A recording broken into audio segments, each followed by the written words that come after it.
군부대에서 남자 간부들의 괴롭힘으로 하사계급의 딸이 하반신 마비가 되자 면회를 갔다가 눈 돌아간 투스타 사단장 엄마가 부패한 행위를 저지른 그들을 개박살 내면서 펼쳐지는 이야기입니다.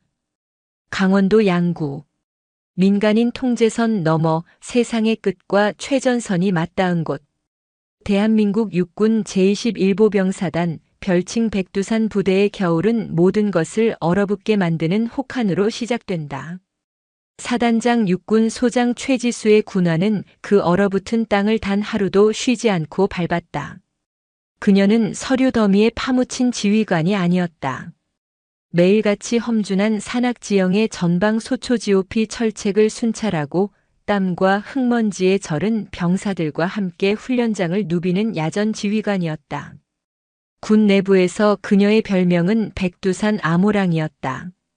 적에게는 자비가 없고 부하들에게는 엄격했지만 그 누구보다 병사들을 아끼는 그녀의 리더십에 모두가 절대적인 신뢰를 보냈다.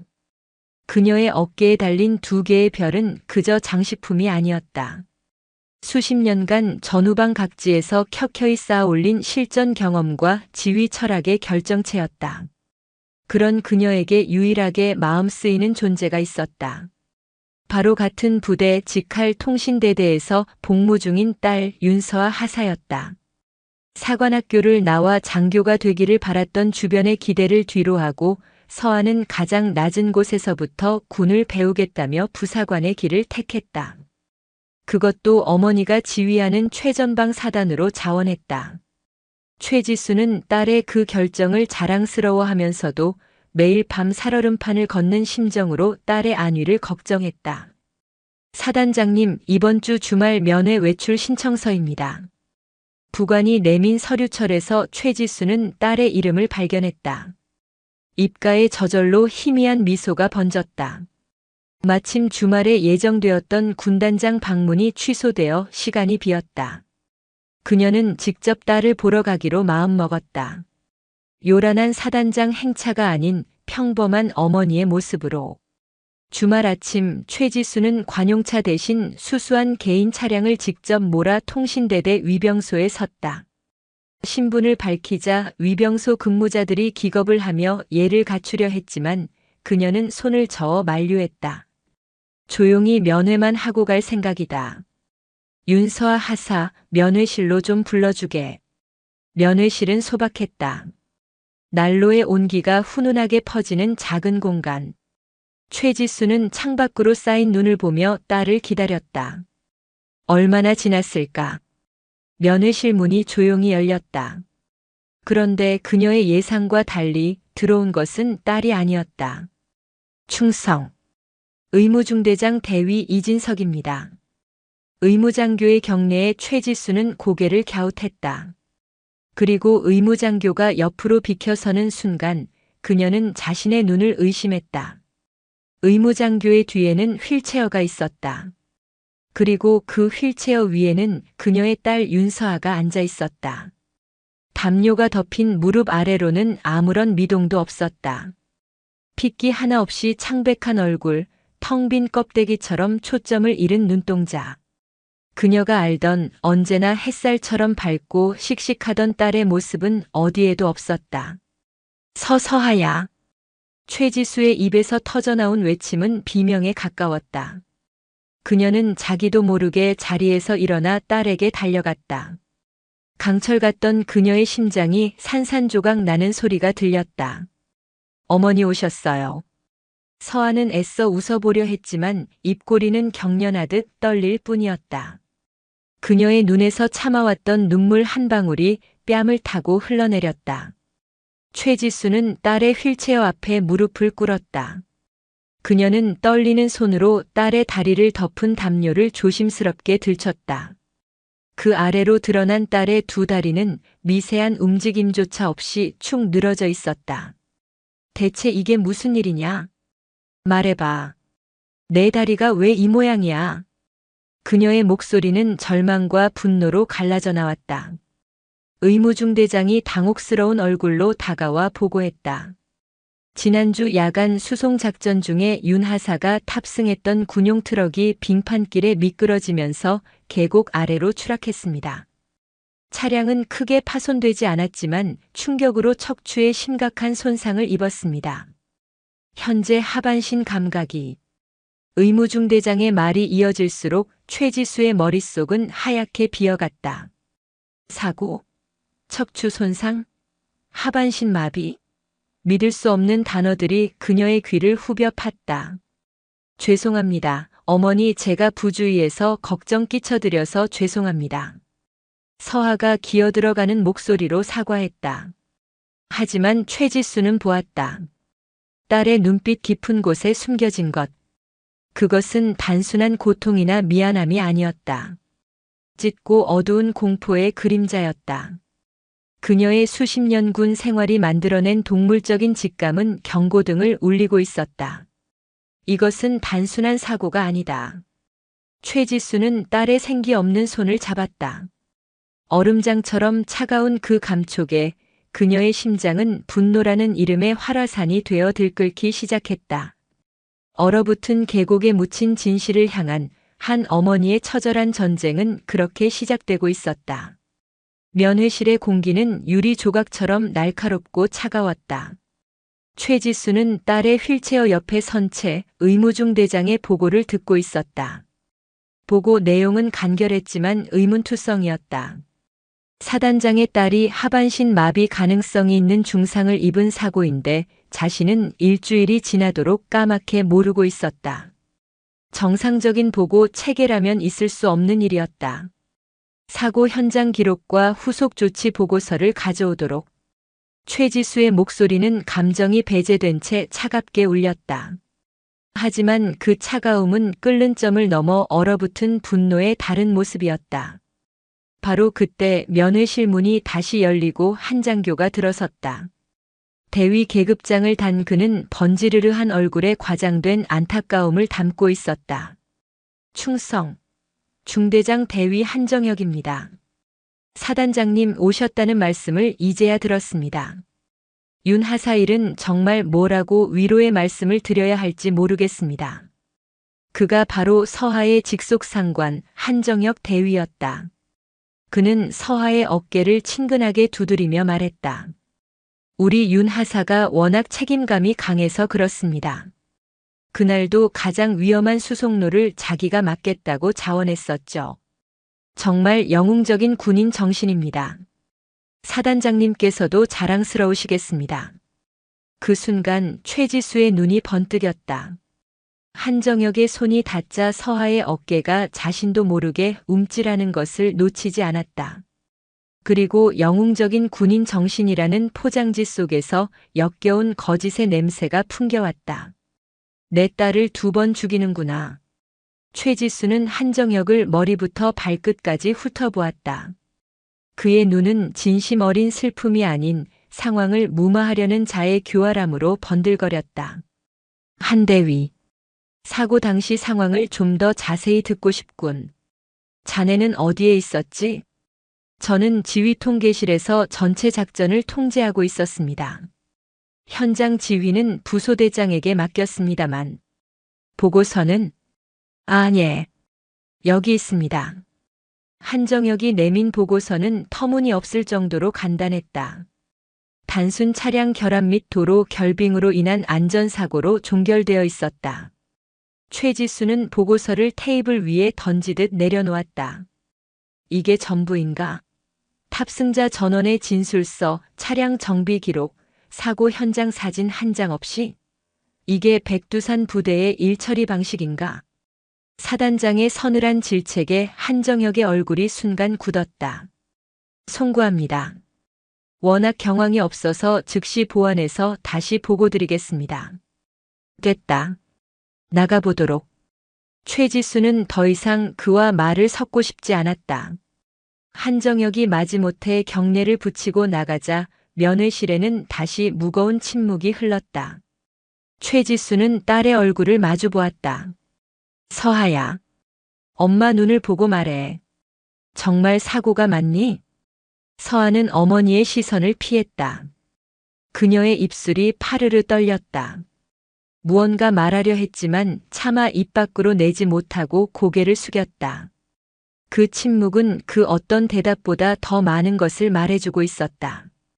최지수는 더 이상 딸을 다그치지 않았다. 딸이 무언가를 극도로 두려워하고 있다는 것, 그리고 그 공포의 원인이 방금 나간 한정혁 대위와 관련되어 있다는 것을 확신했다. 그녀는 자리에서 일어났다.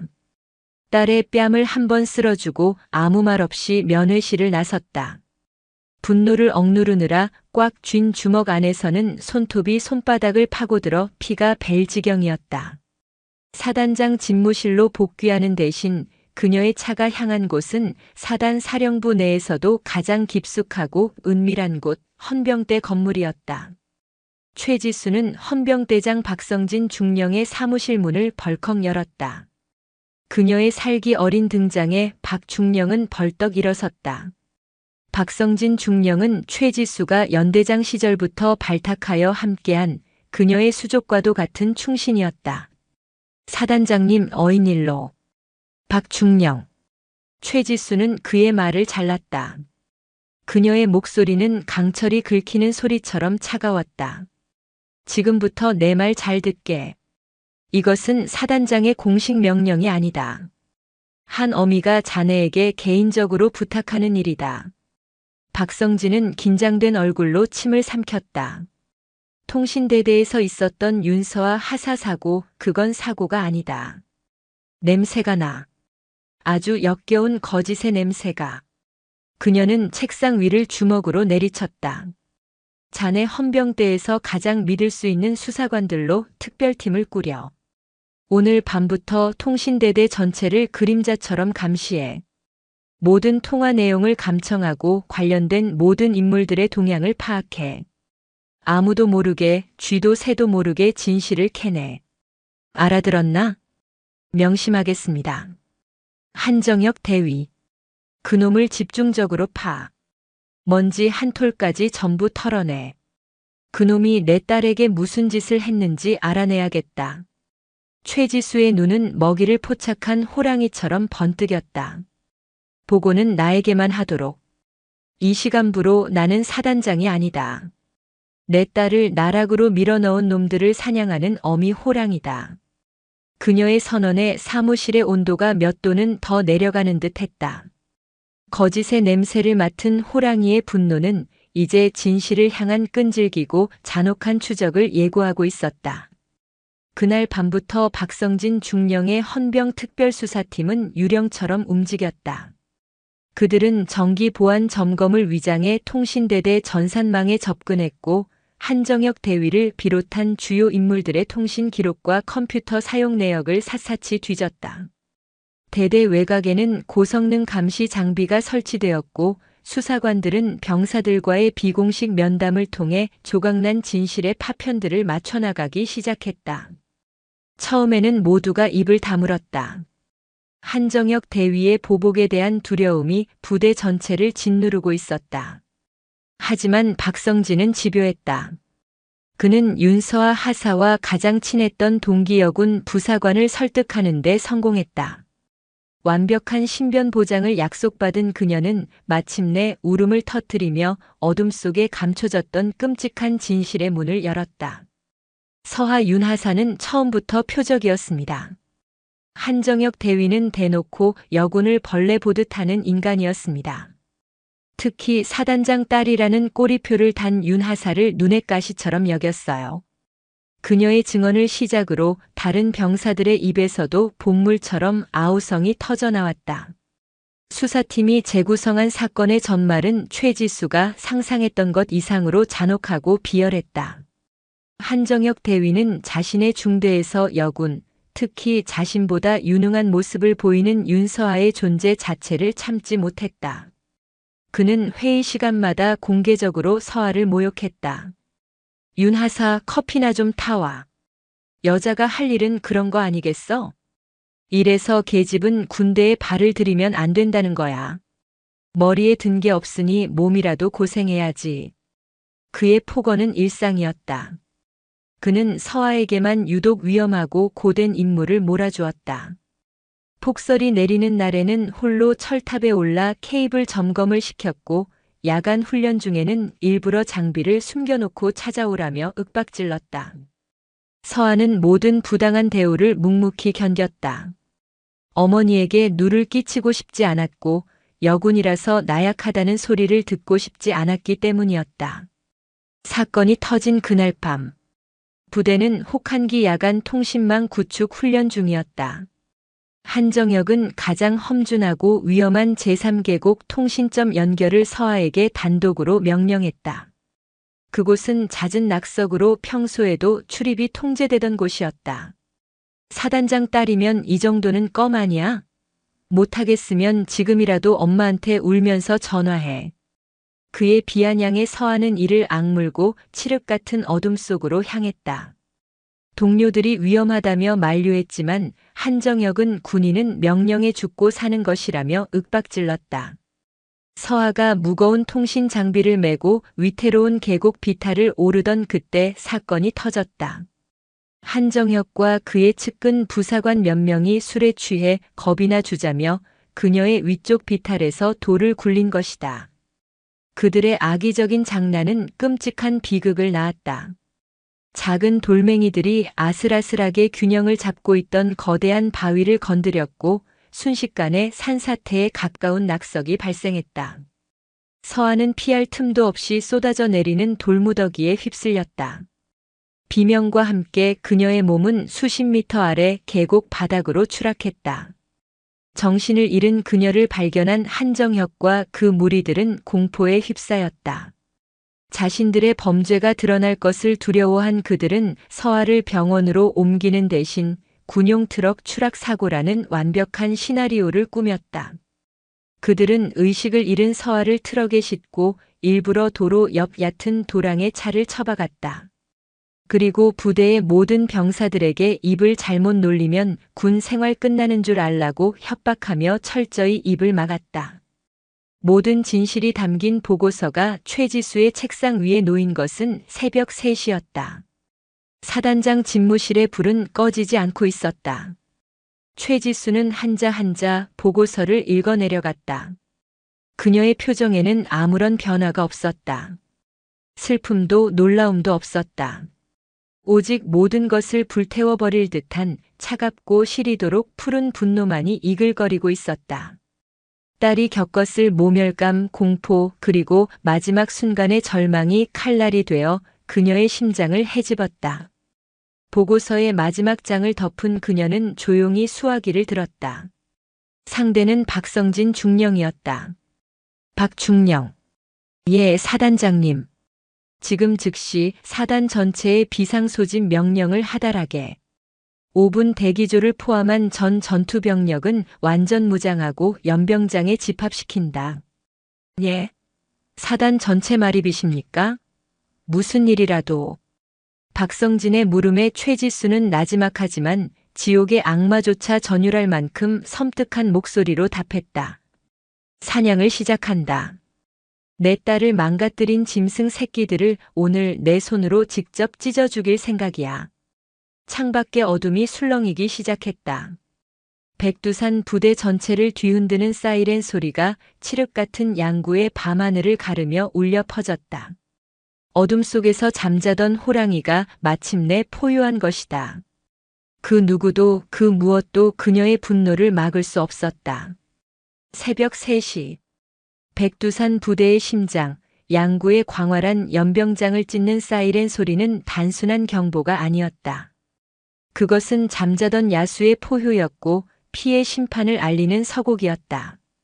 사단 전역에 울려 퍼지는 비상소집 명령에 수천 명의 장병들은 혼비백산하여 막사 밖으로 쏟아져 나왔다. 영하 20도를 넘나드는 칼날 같은 바람이 전투복을 파고들었지만 그보다 더한 공포와 의문이 병사들의 온몸을 얼어붙게 했다. 전쟁인가? 아니야, 대침투 훈련인가? 웅성거림도 잠시 연병장 위로 도열하기 시작한 것은 평범한 보병부대가 아니었다. 굉음을 내며 연병장으로 진입한 K808 백호 장갑차들과 그 위에서 검은 복면을 쓴 채 살기를 뿜어내는 헌병 특수임무대 SDT 대원들의 모습에 모두가 숨을 죽였다. 이것은 훈련이 아니었다. 명백한 실전 상황이었다. 사단 지휘통제실의 거대한 상황판 앞에 선 최지수는 마이크를 잡았다. 그녀의 목소리는 사단 전체의 유무선 통신망을 통해 모든 병사들의 귀에 박혔다. 나는 사단장이다. 그녀의 목소리는 지독할 정도로 차분했지만 그 안에 담긴 분노는 땅을 흔들었다. 우리의 주적은 휴전선 너머에만 있는 것이 아니다. 군인의 명예를 더럽히고 전우의 등에 칼을 꽂는 자 또한 우리의 적이다. 지금부터 백두산 부대는 내부의 적을 섬멸하기 위한 작전을 개시한다. 그녀의 명령이 떨어지자 연병장에 대기하던 장갑차들과 헌병 트럭들이 일제히 육중한 엔진음을 울리며 움직이기 시작했다. 그들의 목적지는 휴전선이 아니었다. 바로 사단 직할 통신대대 막사였다. 통신대대는 순식간에 아수라장이 되었다. 장갑차가 막사 입구를 가로막고 특임대원들이 M사 소총을 든 채 건물 전체를 포위했다. 쾅, 쾅, 쾅. 그들은 잠긴 생활관 문을 파쇄도구로 부수며 안으로 진입했다. 한밤중의 습격에 한정혁 대위를 비롯한 가해자들은 속옷 바람으로 잠에서 깨 저항 한 번 못하고 끌려나왔다. 이거나. 내가 누군지 알아. 너희들 미쳤어. 한정혁이 비명을 지르며 발버둥 쳤지만 특임대원의 육중한 군화발에 걷어차여 눈밭에 얼굴을 처박혔다. 어젯밤까지 부대원들 위에 군림하던 그의 권위는 속옷 한 장처럼 초라하게 찢겨나갔다. 그와 그의 공범들은 짐승처럼 거칠게 트럭에 던져졌다. 그들이 끌려온 곳은 사단 전 병력이 도열한 연병장 한가운데였다. 수천 쌍의 눈이 지켜보는 가운데 한정혁과 그 무리는 트럭에서 내팽개쳐졌다. 차량 헤드라이트가 집중적으로 그들을 비추자 그들의 겁에 질린 맨 얼굴이 연극 무대의 배우처럼 드러났다. 단상 위로 올라선 최지수는 마이크 없이 육성으로 포효했다. 저놈들의 얼굴을 똑똑히 봐라. 그녀의 손가락이 한정혁을 향했다. 저놈은 자신의 부하를 여군이라는 이유만으로 벌레처럼 학대하고 모욕했다. 저놈은 술에 취해 장난으로 돌을 굴려 자신의 부하를 평생 휠체어에 앉아야 할지도 모를 끔찍한 나락으로 밀어넣었다. 그리고 이 모든 것을 사고로 위장하여 군 전체를 기만했다. 병사들 사이에서 경악과 분노의 탄식이 터져나왔다. 저런 놈들은 군인이 아니다. 전우도 아니다. 그저 군복 입은 짐승일 뿐이다. 이런 짐승들을 우리 부대에 살려둘 수는 없다. 최지수는 헌병대장을 향해 명령했다. 저놈들의 군복에서 계급장과 부대 마크를 당장 떼어내라. 저것들은 더 이상 백두산 부대의 일원이 될 자격이 없다. 헌병들이 달려들어 한정혁과 그 무리의 군복에 달린 계급장과 마크를 칼로 찢어냈다. 그것은 군인에게 사형 선고나 다름없는 치욕이었다. 하지만 최지수의 분노는 거기서 끝나지 않았다. 그녀는 연병장 너머 칠흑 같은 어둠 속에 잠긴 험준한 산맥을 가리켰다. 백두산 부대에서도 가장 험하고 악명 높은 유격 훈련 코스, 악마의 능선이었다. 저놈들을 저곳으로 끌고 가라. 완전 무장시킨 상태로 지금부터 내가 그만하라고 할 때까지 악마의 능선을 뛰게 만들어라. 나고 하는 놈은 군법을 떠나 내 손에 죽을 줄 알아라. 그것은 군법에도 없는 한 인간이 다른 인간에게 내릴 수 있는 가장 원초적이고 잔혹한 형벌이었다. 법의 심판 이전에 그들이 서아에게 가했던 고통을 그들의 육신에 그대로 새겨주겠다는 의지였다. 새벽의 혹한 속 계급장이 뜯겨나간 한정혁과 그 무리는 무장한 헌병들에게 쫓겨 악마의 능선을 향해 내달렸다. 그들의 비명과 욕설, 애원이 양구에 얼어붙은 계곡에 메아리 쳤다. 사단의 모든 장병들은 그 광경을 말없이 지켜보았다. 그들은 보았다. 잠자던 호랑이가 울부짖을 때 그 분노가 얼마나 무섭고 처절한지를. 백두산 부대의 피해 숙청은 그렇게 시작되고 있었다. 악마의 능선 위로 해가 떠오를 무렵 최지수는 핏발 선눈으로 지프에 올랐다. 밤새 뿜어냈던 분노의 불길이 지나간 자리에는 차가운 잿더미 같은 허탈감과 딸을 향한 죄책감만이 남았다. 그녀는 사단 사령부가 아닌 국군병원으로 차를 몰았다. 서하의 병실 문을 열었을 때 그녀는 뜬 눈으로 밤을 새운 딸과 마주했다. 부대 전체를 뒤흔든 새벽의 소요를 서하는 병실 침대에 누워 모두 듣고 있었다. 스마트폰을 통해 실시간으로 전해지는 소식들은 그녀를 충격과 혼란에 빠뜨렸다. 어머니가 자신을 위해 군 전체를 적으로 돌릴 수도 있는 전쟁을 시작했다는 사실을. 어머니. 서하의 목소리는 잠겨 있었다. 최지수는 아무 말 없이 딸의 휠체어 옆에 주저앉았다. 밤새 수천 명의 병사를 호령하던 강철의 지휘관은 온데간데 없었다. 오직 상처 입은 딸 앞에서 무너져 내린 한 명의 어머니만 있을 뿐이었다. 미안하다 내 딸. 내가 너를 이곳으로 불렀다. 내 곁에 두면 지켜줄 수 있을 거라 생각했다. 이 어미가 다 잘못했다. 최지수의 어깨가 가늘게 떨렸다. 그녀의 눈에서 후회의 눈물이 흘러내렸다. 그 순간 서하는 자신을 짓누르던 마지막 두려움의 껍질을 깨고 나왔다. 어머니의 눈물은 그녀에게 더 이상 숨어서는 안 된다고 말하고 있었다. 아니에요, 어머니. 서하는 떨리는 손을 뻗어 어머니의 손을 잡았다. 그녀의 눈빛은 이전과 달랐다. 공포와 절망이 깃들어 있던 눈동자에서 작지만 단단한 불씨가 타오르기 시작했다. 어머니 잘못이 아니에요. 그놈들이 잘못한 거예요. 그리고 제 잘못도 있어요. 무섭다고 두렵다고 진실을 말하지 못했던 제 잘못도 있어요. 서하는 처음으로 그날의 진실을 자신의 입으로 털어놓았다. 보고서에는 담기지 않았던 그들이 내뱉었던 모멸적인 언어들, 비웃음 가득했던 눈빛, 그리고 마지막 순간의 공포까지. 모든 것을 쏟아낸 그녀는 눈물 젖은 얼굴로 어머니를 보며 말했다. 그러니 어머니, 더 이상 미안해하지 마세요. 대신 약속해 주세요. 저놈들이 제대로 죗값을 치르게 하겠다고. 다시는 저 같은 사람이 나오지 않게 만들겠다고. 그리고 그녀는 자신의 움직이지 않는 다리를 내려다보며 거의 속삭이듯 하지만 강철 같은 의지를 담아 말했다. 그리고 저는 반드시 다시 걸을 거예요. 제 발로 일어나서 어머니 곁에 설 거예요. 제가 약속할게요. 딸의 그 맹세는 최지수의 심장에 새로운 불을 지폈다. 그것은 복수심의 불이 아니었다. 무너진 정의를 다시 세우고 딸과의 약속을 지켜야 한다는 소명의 불이었다. 바로 그때 최지수의 휴대전화가 울렸다. 박성진 헌병대장이었다. 사단장님 보고드립니다. 한정혁 대위와 공범들의 1차 신문이 끝났습니다. 전원 범행 사실을 자백했습니다. 그리고 예상대로 윗선이 있었습니다. 박성진의 보고는 충격적이었다. 통신대대장과 주임원사는 한정혁의 비위를 상습적으로 묵인하고 심지어 그에게서 상납까지 받아왔다는 사실이 드러났다. 그들은 사단장 딸을 부담스러워하며 한정혁이 서하를 괴롭히는 것을 방조하기까지 했다. 부패의 뿌리는 생각보다 깊었다.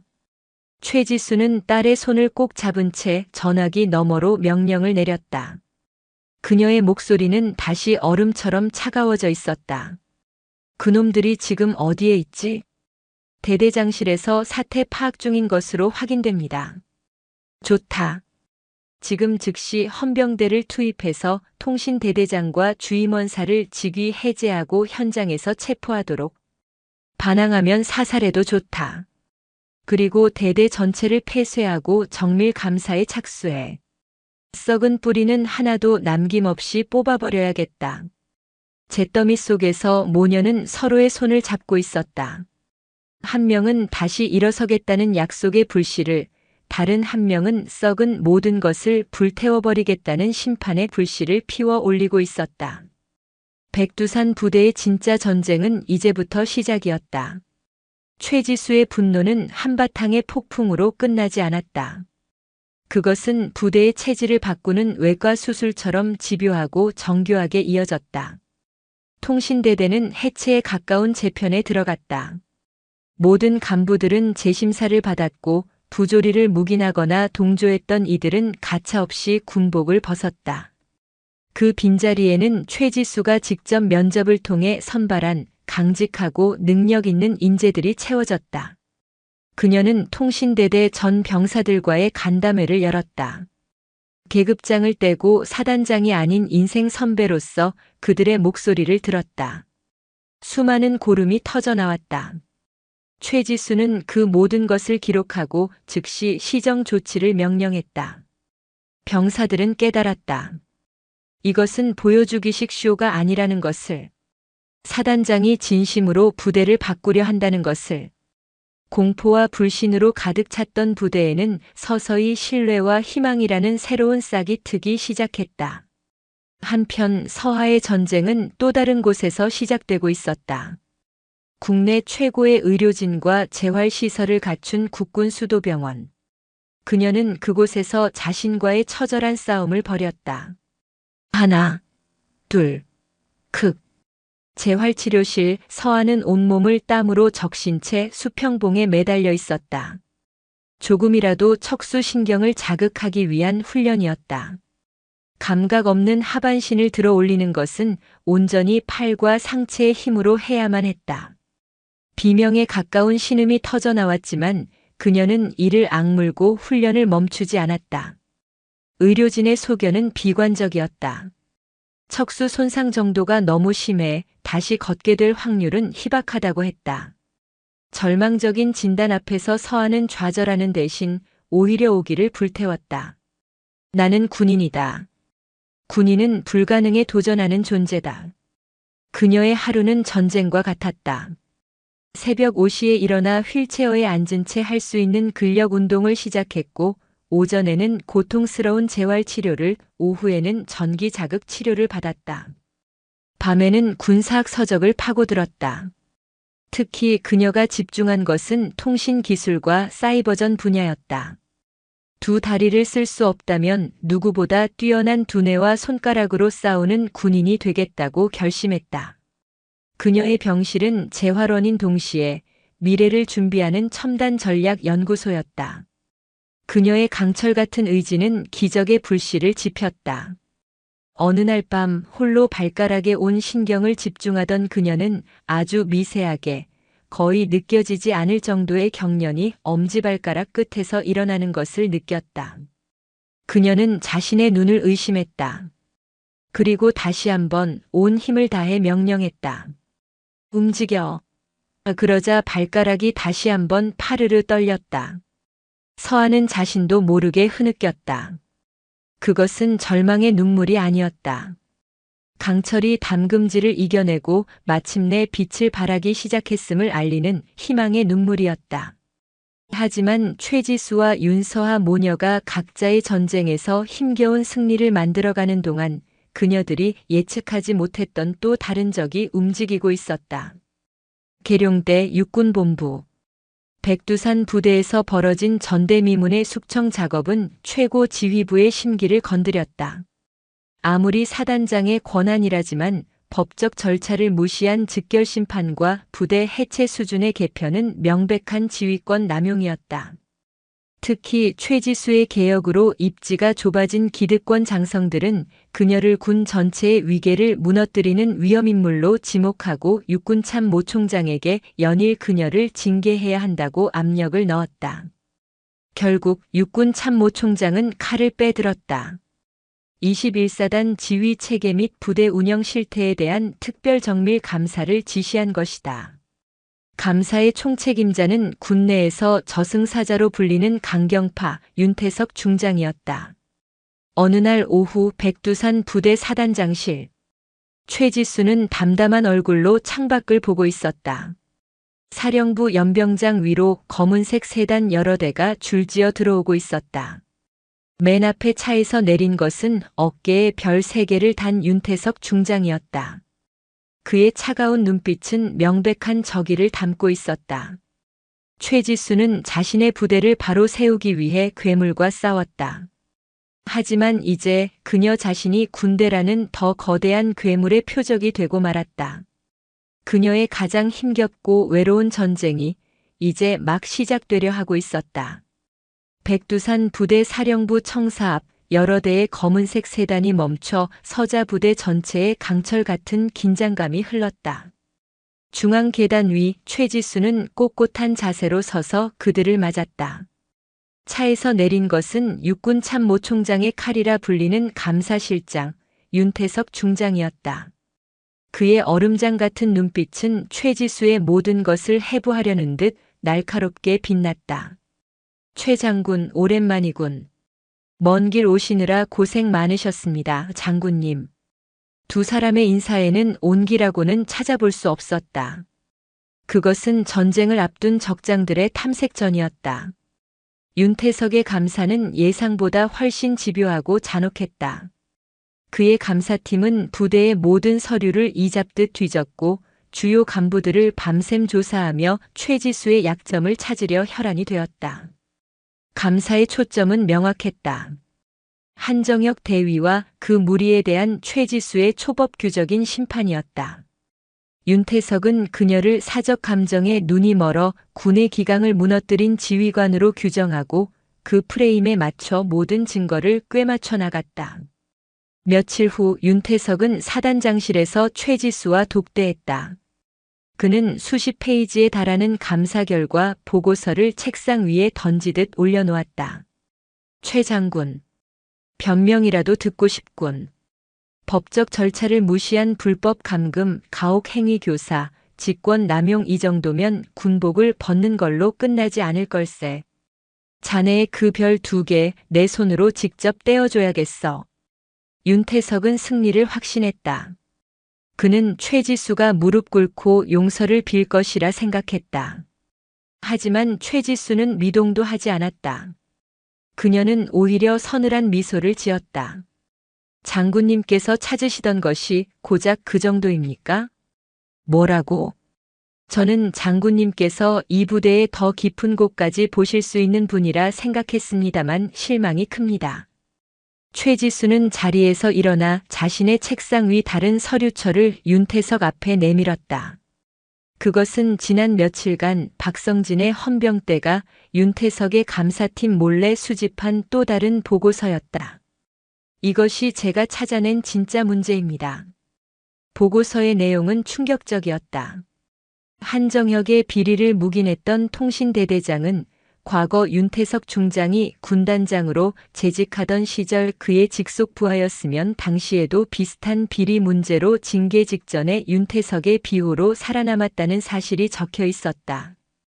더욱이 이번 사건을 무마하기 위해 한정혁 측과 접촉했던 육군본부의 한 영관급 장교 역시 윤태석의 핵심 라인으로 분류되는 인물이었다. 장군님께서는 저를 감사하러 오셨습니까? 아니면 장군님의 썩은 뿌리가 드러날까 두려워 덮으러 오셨습니까? 윤태석의 얼굴이 불그락푸르락하게 변했다. 그는 자리에서 벌떡 일어나 소리쳤다. 이게 어디서 감히 상관에게? 상관이요? 최지수는 그의 눈을 똑바로 쳐다보며 말했다. 그녀의 눈빛에는 더 이상 두려움이 없었다. 군복 입은 괴물을 비호하는 자는 저에겐 더 이상 상관이 될 수 없습니다. 그리고 이 보고서 원본은 1시간 전 국방부 장관님과 국방부 조사본부에도 동시에 전송되었습니다. 윤태석은 말문이 막혔다. 그제야 깨달았다. 자신이 호랑이를 잡으러 호랑이 굴에 들어온 것이 아니었다. 호랑이가 파놓은 함정에 제 발로 걸어 들어온 것이었다. 최지수는 자신을 향한 감사를 군 상층부의 더러운 커넥션을 역으로 도려낼 칼로 이용한 것이다. 사냥꾼과 사냥감의 위치가 완벽하게 뒤바뀌는 순간이었다. 윤태석의 이마에서 식은땀이 흘러내렸다. 다 끝났습니다, 장군님. 이제 선택하십시오. 여기서 저와 함께 군 전체를 뒤엎는 전쟁을 시작하시겠습니까? 아니면 장군님의 더러운 과거와 함께 침몰하시겠습니까? 최지수의 목소리는 승리 선언이나 다름없었다. 호랑이 굴의 진짜 주인은 누구인지 그녀는 자신의 힘으로 증명해 보였다. 최지수가 군 상층부를 상대로 치열한 두뇌 싸움을 벌이는 동안 국군 수도병원 재활치료실에서는 또 다른 전쟁이 벌어지고 있었다. 윤서하, 그녀는 인체의 한계와 의학의 비관론을 상대로 외로운 싸움을 이어가고 있었다. 한 번만 더. 서하는 재활 로봇에 자신의 몸을 의지한 채 억지로 다리를 움직이고 있었다. 기계의 힘을 빌려서라도 걷는 감각을 잊지 않기 위해서였다. 감각 없는 다리를 억지로 움직일 때마다 온몸의 근육이 비명을 질렀고 등줄기로는 폭포수 같은 땀이 흘러내렸다. 하루하루가 고통의 연속이었지만 그녀의 눈빛은 절망 대신 투지로 불타고 있었다. 그녀를 움직이는 것은 어머니와의 약속이었다. 홀로 거대한 군 조직과 싸우고 있을 어머니를 생각하면 여기서 주저앉을 수 없었다. 그녀의 재활은 단순히 자신의 몸을 되찾는 과정이 아니었다. 그것은 어머니를 향한 가장 강력한 응원이자 그녀 자신이 할 수 있는 유일한 싸움이었다. 그녀의 처절한 노력은 주변을 감동시켰다. 담당 재활의학과장은 그녀를 위해 최신 의료기술을 총동원했고 동료 환자들은 휠체어를 탄 작은 거인의 도전에 박수를 보내며 함께 울고 웃었다. 그리고 마침내 기적의 순간이 찾아왔다. 수개월간의 피나는 노력 끝에 서하의 발가락 끝에서 시작된 미세한 감각이 점차 발목을 지나 종아리까지 희미하게나마 돌아오기 시작했다. 의료진은 기적이라며 흥분했다. 그리고 그날 오후 서하는 재활치료실의 평행봉 앞에 섰다. 그녀는 자신의 두 팔로 평행봉을 잡고 천천히, 아주 천천히 상체를 일으켰다. 휠체어에만 묶여있던 몸이 중력을 거슬러 일어서는 순간 그녀의 두 다리는 사시나무처럼 떨렸다. 할 수 있어, 윤서아, 너는 할 수 있어. 스스로를 다그치며 그녀는 온 정신을 오른발에 집중했다. 그리고 앞으로 내디뎠다. 불과 한 뼘도 되지 않는 아기가 걷는 것보다도 더 불안하고 위태로운 한 걸음이었다. 하지만 그것은 한 인간이 절망의 심연을 딛고 일어서 내디딘 세상 그 어떤 걸음보다도 위대한 첫걸음이었다. 한 걸음, 그리고 또 한 걸음. 두 걸음을 내디딘 그녀의 몸은 결국 힘을 잃고 주저앉았지만 그녀의 얼굴에는 눈물과 함께 환한 미소가 번졌다. 재활치료실에 있던 모든 사람들이 일제히 박수를 치며 환호했다. 그날 밤 서하는 동료 환자에게 부탁해 자신의 모습을 영상으로 찍었다. 평행봉에 의지해 위태롭게 두 걸음을 걷는 모습, 그리고 땀과 눈물로 범벅이 된 얼굴로 카메라를 보며 미소 짓는 모습이었다. 영상의 마지막에 그녀는 단 한마디를 남겼다. 어머니, 저 걷고 있어요. 그러니까 절대 포기하지 마세요. 같은 시각 백두산 부대 사단장실. 최지수는 육군본부로부터 온 명령 불복종 및 지휘권 남용에 대한 정식 징계위원회 회부 통보서를 받아들고 있었다. 윤태석 중장을 돌려보내긴 했지만 군 기득권 세력의 반격은 예상보다 거셌다. 그녀는 군인으로서의 인생이 끝날 수도 있는 최대의 위기에 봉착해 있었다. 지친 몸을 의자에 기댄 채 그녀는 깊은 고뇌에 빠졌다. 바로 그때 딸이라는 이름으로 한 통의 영상 메시지가 도착했다. 영상을 재생하는 최지수의 손이 가늘게 떨렸다. 화면 속 땀과 눈물로 범벅이 된 채 기적처럼 두 발로 서서 자신을 향해 웃어 보이는 딸의 모습.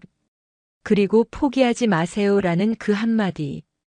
최지수는 자신도 모르게 흐느꼈다. 그것은 나약함의 눈물이 아니었다. 세상 그 무엇과도 바꿀 수 없는 사랑과 용기를 확인한 감격의 눈물이었다. 딸이 절망 속에서 기적을 만들어냈듯 자신도 이 부조리한 세상과 싸워 반드시 이겨내야만 했다. 딸의 기적은 어머니에게 다시 싸울 힘을 주는 가장 위대한 증언군이었다.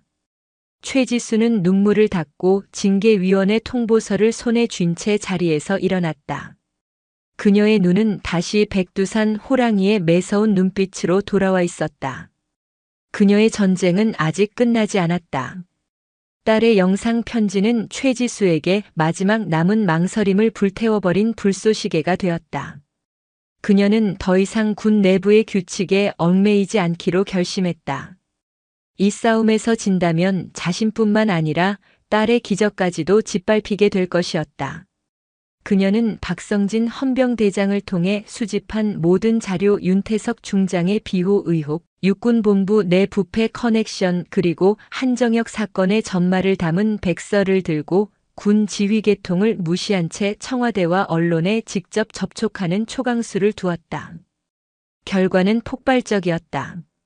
백두산 암호랑이의 반란, 군 심장부를 겨누다라는 제목의 기사가 터져나왔고 휠체어에서 일어선 딸의 기적적인 사연이 함께 알려지자 여론은 용광로처럼 들끓었다. 국민들은 부패한 군 지휘부를 비판하며 부조리에 맞서 싸우는 최지수 모녀에게 열광적인 지지를 보냈다. 최지수를 지켜내자는 국민청원은 하루 만에 수십만 명의 동의를 얻었다. 상황이 이렇게 되자 대통령과 국방부 장관은 더 이상 군 내부의 논리에 그녀를 맡겨둘 수 없었다. 징계위원회는 무기한 연기되었고 대신 국방부 장관 직속의 육군 조직문화 혁신을 위한 특별임무단이 꾸려졌다. 그리고 그 임무단장에 모두의 예상을 깨고 최지수 소장이 임명되었다. 군 기득권 세력에게는 사형 선고나 다름없는 인사였다. 그녀에게 군 전체를 수술할 수 있는 합법적인 칼자루가 쥐어진 것이다. 새로운 권한을 부여받은 최지수의 첫 번째 목표는 명확했다. 모든 비극의 시작점 한정혁과 그 무리에 대한 완벽한 법적 심판이었다. 군사법원. 초췌한 모습의 한정혁은 마지막까지 자신의 죄를 부인하며 상관의 부당한 탄압에 의한 희생양이라고 주장했다. 하지만 특임단이 제시한 증거들은 완벽했다. 동료들의 생생한 증언, 그의 범행을 입증하는 물증, 그리고 무엇보다 이 모든 재판을 지켜보기 위해 법정에 출석한 증인이 있었다. 재판정의 문이 열리고 군의관의 부축을 받으며 아직은 불편하지만 자신의 두 발로 직접 걸어 들어오는 윤서아의 모습에 법정 전체가 숨을 죽였다. 증인석에 선 서아는 흔들림 없는 목소리로 그날의 진실과 자신이 겪었던 고통을 담담하게 하지만 힘있게 증언했다. 그녀의 증언은 그 어떤 증거보다도 강력한 살아있는 진실의 무게를 담고 있었다. 적에만도 못한 년이. 한정혁은 서아를 향해 욕설을 퍼부으며 발악했지만 그의 마지막 단말만은 서아의 고든 시선 앞에서 무력하게 부서졌다. 최종 판결. 재판장은 군의 명예를 실추시킨 죄를 물어 법이 허용하는 최고 형량을 선고했다. 한정혁은 불명예 전역과 함께 수십 년의 징역형을 선고받았다. 공범들 역시 중형을 피하지 못했다. 판결이 내려지는 순간 한정혁은 실성한 듯 웃다가 울부짖으며 법정 경위들에게 끌려나갔다. 재판이 끝나고 최지수는 법정 밖에서 자신을 기다리고 있던 딸을 마주했다. 서아는 어머니에게 다가와 아직은 완벽하지 않지만 진심을 담은 거수 경례를 붙였다. 어머니, 아니 사단장님. 감사합니다. 저의 명예를 그리고 우리 군의 명예를 지켜주셔서 감사합니다. 최지수는 말없이 딸의 어깨를 감싸 안았다. 개인의 복수로 시작된 전쟁은 이제 군 전체의 정의를 바로 세우는 거대한 심판의 불길이 되어 타오르고 있었다. 한정혁의 단죄는 그 시작일 뿐이었다. 최지수는 이제 막 타오르기 시작한 그 불길을 들고 대한민국 군의 가장 깊고 어두운 심장부로 걸어 들어갈 준비를 하고 있었다. 최지수의 칼날은 군의 가장 깊은 곳까지 파고들었다.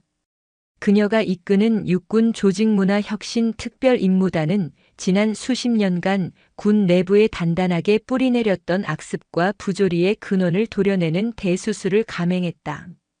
그것은 피를 동반하는 고통스러운 과정이었지만 그녀는 단 한순간도 칼을 쥔 손에 힘을 풀지 않았다.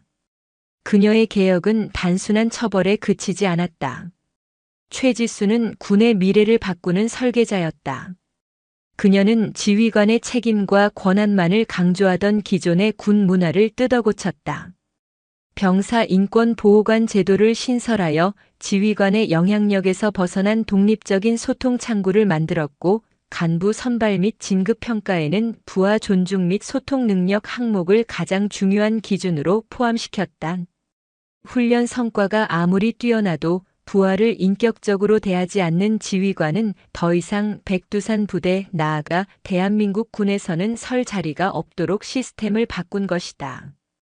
수많은 기득권 세력의 저항과 반발이 있었지만 국민의 군대를 만들겠다는 그녀의 확고한 신념과 등 뒤에서 그녀를 지지하는 압도적인 국민 여론 앞에서 그들은 힘을 잃었다. 그녀는 한바탕의 폭풍을 몰고 온 파괴자였지만 동시에 잿더미 위에서 새로운 군대의 청사진을 그려낸 위대한 건축가였다.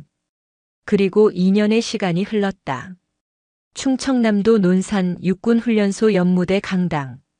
갓 임관한 신임 부사관들의 임관식이 거행되고 있었다. 수천 명의 젊은 하사들이 긴장과 설렘이 뒤섞인 얼굴로 단상을 바라보고 있었다. 그날 임관식의 축사를 위해 초청된 인사는 장군도 정치인도 아니었다. 다음은 역경을 이겨낸 불굴의 군인 정신으로 우리 군의 귀감이 되고 있는 윤서하 중사의 축사가 있겠습니다. 사회자의 소개와 함께 한 여군이 단상 위로 걸어 나왔다. 약간의 절뚝임이 남아 있었지만 그 걸음걸이는 그 어떤 장군의 걸음보다도 당당하고 굳건했다. 2년 전 휠체어 위에서 절망하던 하사 윤서하는 이제 어엿한 중사 계급장을 달고 수천 명의 후배들 앞에 서 있었다. 그녀는 준비해온 원고를 옆으로 치우고 진심을 담아 입을 열었다. 자랑스러운 후배 부사관 여러분. 저는 오늘 여러분께 강함에 대해 이야기하고 싶습니다. 그녀의 목소리는 조용했지만 강당 전체를 집중시키는 힘이 있었다. 저는 2년 전 끔찍한 사고로 두 다리를 잃을 뻔했습니다. 육체적 고통보다 저를 더 힘들게 했던 것은 나는 이제 끝났다는 절망감이었습니다. 하지만 저는 그 절망의 잿더미 속에서 진정한 강함의 의미를 깨달았습니다. 그녀는 객석을 가득 메운 젊은 군인들의 눈을 하나하나 마주치며 말했다. 진정한 강함은 총을 잘 쏘거나 체력이 좋은 것만으로는 완성되지 않습니다. 진정한 강함은 부당함에 침묵하지 않는 용기입니다. 약한 전우의 손을 잡아줄 수 있는 따뜻함입니다. 그리고 어떤 절망 속에서도 다시 일어서려는 꺾이지 않는 의지입니다. 여러분은 앞으로 병사들을 이끌 대한민국 육군의 척추가 될 사람들입니다. 부디 그 어떤 순간에도 부러지지 않는 강하고 올곧은 척추가 되어 주십시오. 그녀의 연설이 끝나자 강당 안에서는 우레와 같은 박수가 터져 나왔다. 그것은 단순히 선배 군인에게 보내는 의례적인 박수가 아니었다. 인간의 위대함에 대한 순수한 경의와 감동의 표현이었다. 객석 한쪽 구석, 이제는 군복 대신 수수한 사복을 입은 최지수가 조용히 손수건으로 눈물을 닦고 있었다. 그녀는 얼마 전 군 생활의 모든 영광을 뒤로하고 명예롭게 전역했다. 그리고 지금은 장군 최지수가 아닌 그저 자랑스러운 딸을 바라보는 어머니로서 그 자리에 앉아 있었다. 한때는 자신이 딸의 방패였지만 이제는 딸이 스스로 빛나는 태양이 되어 세상을 비추고 있었다. 임관식이 끝나고 두 사람은 훈련소 내의 한적한 벤치에 나란히 앉았다. 훌륭한 연설이었다, 윤중사. 과찬이십니다, 어머니. 서하가 웃으며 말했다. 그녀는 저녁 후 조용히 칩거하는 어머니를 걱정했지만 어머니의 얼굴은 그 어느 때보다 평온해 보였다. 저 다음 주부터 육군 부사관학교에서 교관으로 일하게 됐어요. 리더십 및 인권 교육 담당이에요. 어머니께서 만들어주신 바로 그 자리죠. 최지수는 말없이 딸의 어깨를 감싸 안았다. 자신이 뿌린 씨앗이 딸을 통해 가장 아름다운 꽃으로 피어나고 있었다. 그것으로 그녀의 인생은 충분히 보상받고도 남았다. 몇 달 후 양구의 한적한 산자락에 자리 잡은 작은 집. 최지수는 텃밭을 가꾸며 평화로운 노년을 보내고 있었다. 그녀의 집 거실 창문으로는 그녀가 평생을 바쳤던 백두산 부대의 험준한 산맥이 아스라이 보였다. 그녀는 라디오에서 흘러나오는 뉴스를 들었다. 군내 가혹 행위가 지난 몇 년간 획기적으로 줄었으며 병사들의 복무 만족도가 역대 최고를 기록했다는 내용이었다. 최지수의 입가에 잔잔한 미소가 번졌다. 그녀는 찻잔을 들고 창가에 섰다. 저 멀리 보이는 백두산 능선 위로 붉은 저녁 노을이 물들고 있었다. 그녀의 인생을 뒤흔들었던 분노의 폭풍도 피를 말리던 투쟁의 시간도 이제는 저 노을처럼 아름다운 추억으로 아련해지고 있었다. 강철은 불과 물을 거치며 단련된다. 하지만 때로는 부서지고 깨어진 강철이 더 강하고 위대한 의지로 다시 태어나기도 한다. 최지수와 윤서하 두 모녀는 증명했다. 진정한 강철은 부서지지 않는 것이 아니라 부서졌을 때 다시 일어서는 불굴의 의지 속에서 두 번 태어난다는 것을. 어머니의 전쟁은 끝났다. 그러나 그녀가 남긴 위대한 유산, 강철 같은 의지는 딸의 가슴 속에서 그리고 대한민국 군의 심장부에서 영원히 불멸의 불꽃으로 타오를 것이었다.